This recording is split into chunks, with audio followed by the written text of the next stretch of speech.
Our vision hinges on the introduction and implementation of a 24-hour economy, which will also be anchored in agriculture and agribusiness. This innovative approach would unlock potentials that have long remained dormant, enabling us to harness the energy and creativity of all our people. And young people, including entrepreneurs, can find opportunities regardless of traditional institutions. The 24-hour economy model will also bolster job creation for the young people, stimulate local industry, and attract foreign investments, and allow us to build resilient communities and a sustainable future. This vision extends beyond mere economic transactions, symbolizes empowerment, the empowerment of every Ghanaian to contribute to our national progress. To the business leaders and entrepreneurs, I invite you to support this new model and join me in shaping a business environment where creativity thrives and where the fruits of your investments contribute to the collective welfare of our nation. Your role in driving our economy forward cannot be overstated. Your innovation and dedication will be a backbone of our success story. And I pledge to you that we would look at the tax regime and rationalize them so that they are more transparent and fair. Members of the business community, I assure you, Ghana is open for business again. I thank you and welcome you to Ghana. And in our local parlance, I say Akwaba to all of you.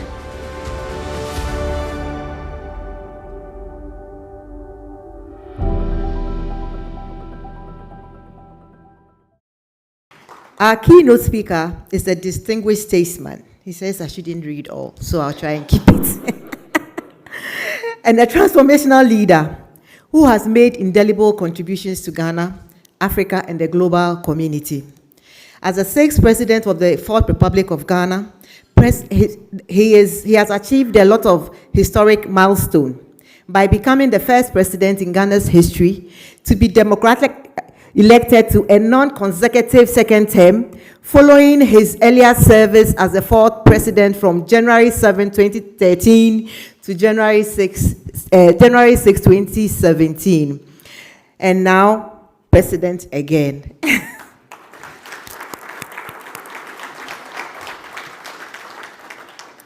Mr. Mahama's intellectual journey spans advanced studies in history, communications, and social psychology at both undergraduate and postgraduate levels.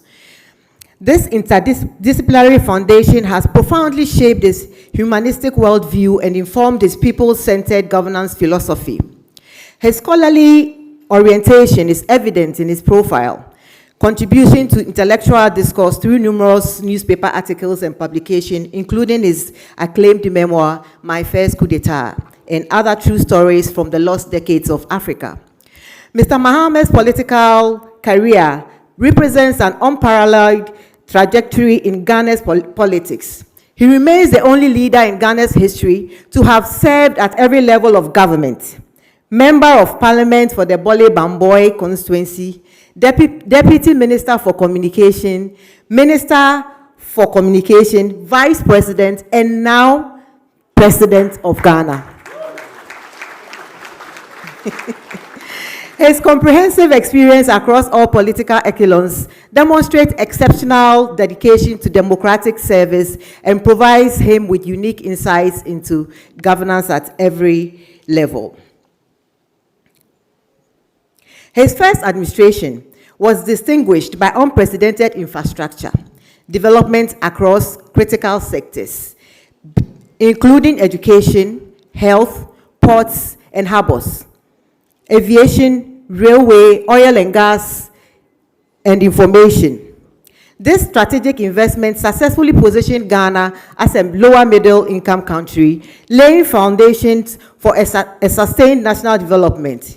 And beyond physical infrastructure, President Mahama demonstrated visionary leadership in human capital development, achieving gender parity in basic education, landmark achievements in Ghana's educational history. Mr. Mahama's commitment to social justice and gender equity is a defining aspect of his leadership legacy. His administration appointed numerous women to senior positions, breaking traditional barriers and creating pathways for female leadership. In a groundbreaking decision, he nominated Her Excellency Professor J. Nana Opoku Agyemang as his vice presidential candidate in both 2020 and 2024, the first of such nomination by a major political party in Ghana. And following our victory in December 2024, Ghana welcomed her first female vice president, marking a watershed moment in the nation's democratic journey. And I have to state that I'm also the first female high commissioner to the UK and Ireland since 1957, 69 years. Thank you, Mr. President. I'm deeply humbled. Mr. Mahama remains deeply committed to agric development, and he actively champions modern technology-driven farming as a viable enterprise for youth, emphasizing value addition and productivity enhancement as pathways to prosperity. Mr. Mahama has been married to my own mother, Mrs. Lordina Dramani Mahama, for over 32 years, exemplifying stability and devotion to both his personal and public life. Mr. Mahama embodies the highest ideals of scholarship, democratic leadership, social justice, and international statesmanship. So at this point, it's my singular honor to call Your Excellency to bless us with your presence on the stage. Thank you.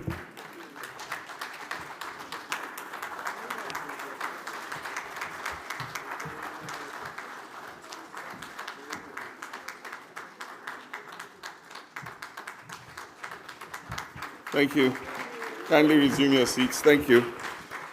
Thank you very much, Zita. Let me begin by acknowledging our brother in Africa, we'll say our brother, His Excellency Christian Rogue, High Commissioner of the United Kingdom to Ghana. And thanks for that excellent speech and the surprise investment announcements you gave us. No, really, it will change the dynamics of the western enclave of our country. Since our first president established the industrial town of Tema and the port at Tema, a lot of our investment in terms of industry has gone towards the east. It's time to move westwards, and that shipbuilding industry would be a jewel in the west. Thank you very much. Let me acknowledge everybody else and proceed on existing protocol and say that it's a pleasure to join you here in London for this important Ghana-UK Investment Summit.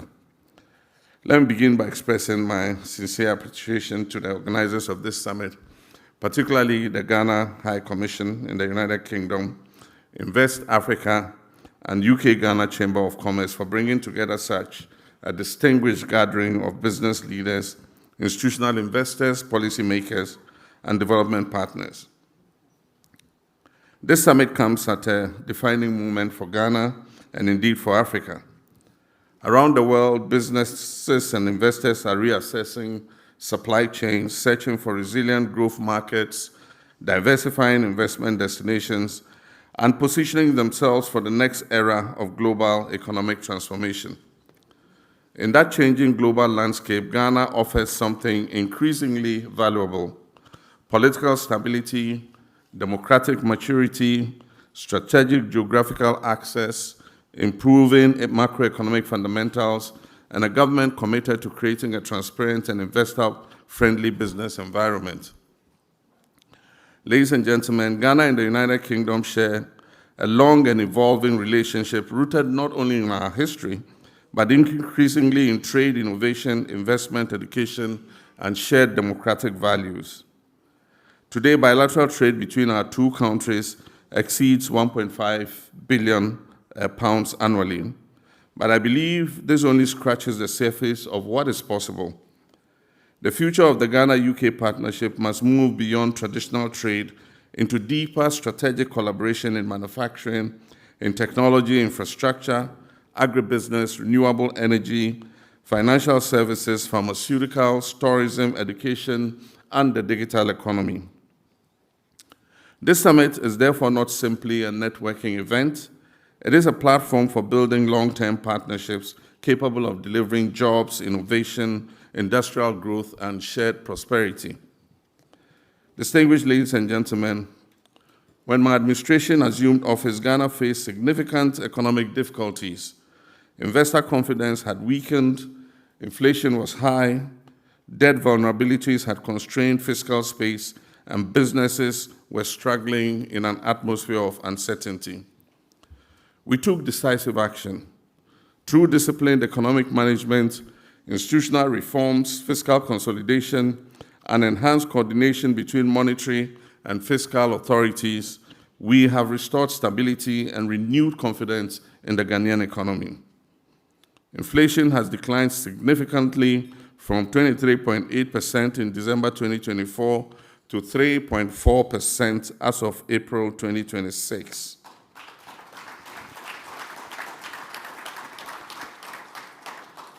Our international reserves have strengthened considerably, rising from approximately $8.9 billion to nearly $13.9 billion, providing stronger external buffers and exchange rate stability.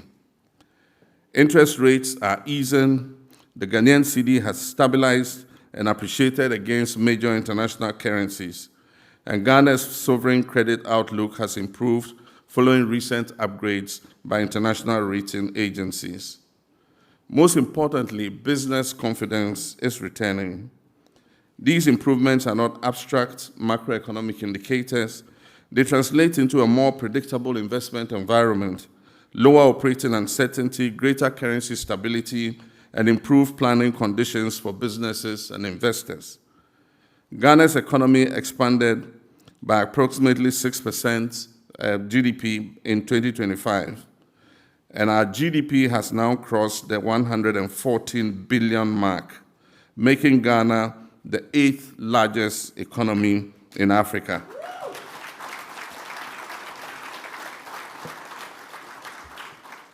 Ladies and gentlemen, our vision is clear. We're building a productive, export-oriented, industrialized, and technology-driven economy that creates opportunities for our people and competitive returns for investors. At the center of this transformation is our flagship 24-hour economy initiative and accelerated export development program. The 24-hour economy is not merely a slogan, it is a deliberate national productivity strategy that is designed to maximize the utilization of infrastructure, industry, labor, logistics, ports, and energy systems around the clock. It is intended to increase productivity, stimulate manufacturing, create jobs, boost exports, deepen regional trade, and improve competitiveness. We're aligning policy, infrastructure incentives, skills development, transport systems, power reliability, and financing mechanisms to support businesses operating beyond traditional working hours. This initiative presents enormous opportunities for investors in logistics, industrial parks, warehousing, cold chain systems, transport, agro-processing, manufacturing, the retail sector, ICT, and energy. Agriculture remains one of Ghana's most promising investment frontiers. Under our Feed Ghana program, we are modernizing agriculture and positioning agribusiness as a major pillar of industrial growth and export expansion. I can see my Minister of Trade, Agribusiness and Industry is excited about that one. We're establishing agro-industrial enclaves across the country, improving irrigation systems, supporting commercial farming, and expanding food processing and agricultural export. The opportunities in cocoa processing, oil palm, cashew, shea, horticulture, poultry, rice production, fisheries, and cold chain logistics are extensive. For investors seeking scalable agricultural opportunities linked to regional and global markets, Ghana offers both the demand and the strategic location for such production. In manufacturing and industrialization, we are prioritizing value addition. Rather than exporting raw materials, Ghana is positioning itself higher within the global value chains. This applies particularly to cocoa, gold, lithium, bauxite, manganese, critical minerals, pharmaceuticals, textiles, automotive assembly, and petrochemicals. Our objective is simple. Ghana must become a production hub, not merely a source of raw commodities. Ladies and gentlemen, the global transition towards green energy and sustainable growth also creates significant partnership opportunities. We're investing heavily in energy infrastructure, gas development, power reliability, renewable energy expansion, and grid modernization. We're pursuing strategic investments in solar energy, clean transportation, battery value chains, and climate-resilient infrastructure. An MOU signed with Tallow and the Jubilee partners will see an injection of almost $2 billion into an additional new drilling to unlock more gas for Ghana's power sector. Government is going ahead with a second gas processing plant to take on this additional gas. Distinguished investors, ladies and gentlemen, the digital economy is another major area of transformation. We recently launched our National Artificial Intelligence Strategy to position our country as a leading technology and innovation hub in Africa. We're investing in digital skills development through our Million Coders program and expanding opportunities in fintech, agri-tech, cybersecurity, data centers, health tech, and AI-driven services. Our partnerships are to develop Africa's largest integrated AI and technology hub, demonstrating our ambition to become a major player in the future digital economy. The opportunities for venture capital, private equity, technology partnerships, and innovation ecosystems are significant. Infrastructure development remains central to our economic transformation agenda. Through the $10 billion 5-year Big Push infrastructure program, we're accelerating investments in roads, railways, ports, housing, transport corridors, and aviation infrastructure. We're modernizing key transport corridors, including the Eastern and Western corridors and the now iconic Accra-Kumasi Expressway. We're expanding airport infrastructure and pursuing the establishment of a new national airline to improve connectivity and facilitate trade, tourism, and exports between Ghana and major international markets, including, of course, the United Kingdom. We're also modernizing our ports and logistics systems to strengthen Ghana's position as the preferred trade and investment gateway to Africa. Ladies and gentlemen, Ghana's greatest competitive advantage is not only our resources or our location. Our greatest competitive advantage is our people. We're young. Thank you. We're a young, ambitious, entrepreneurial, English-speaking population operating within one of Africa's most stable democratic systems. Our legal system is predictable, based on English common law. Our judiciary is independent, power transitions are peaceful, and our institutions remain strong. For investors, stability is important, governance matters, and transparency matters. My government understands this clearly, and that's why we're strengthening public sector reforms, digitizing public services, improving regulatory efficiency, simplifying business registration processes, and enhancing investment protection. The recently passed Ghana Investment Promotion Authority Act removes minimum capital requirements across many sectors. It strengthens investor protections and guarantees the repatriation of profits. We're reducing bureaucratic bottlenecks and creating a more responsive environment for businesses to thrive. Distinguished ladies and gentlemen, Ghana is not only a national market of over 34 million people. Ghana is your strategic entry point into the ECOWAS and African market.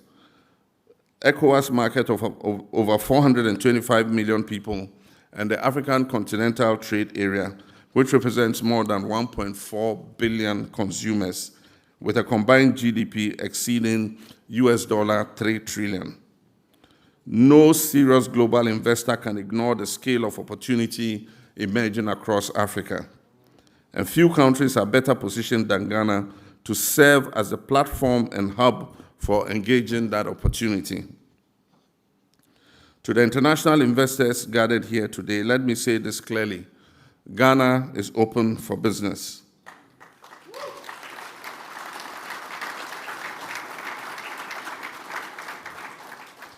We're open to partnerships that create jobs, transfer technology, develop skills, support industrialization, expand exports, and deliver sustainable growth. We seek investors who are prepared to build long-term partnerships with us, partnerships that are grounded in mutual respect, transparency, and shared prosperity. My government stands ready to work with you. I'm pleased that several of our ministers and senior government officials are present at this summit. I encourage all potential investors to engage directly with them during this business summit, during the sessions and networking engagements. This is a time for us to move from conversations to commitments. This is a time to invest in Ghana. Together, let us build a partnership that not only delivers returns for investors, but also creates opportunities for millions of people across Ghana, the United Kingdom, and Africa. May God bless our homeland, Ghana. May God bless the United Kingdom and bless the enduring friendship between Ghana and the UK. I thank you.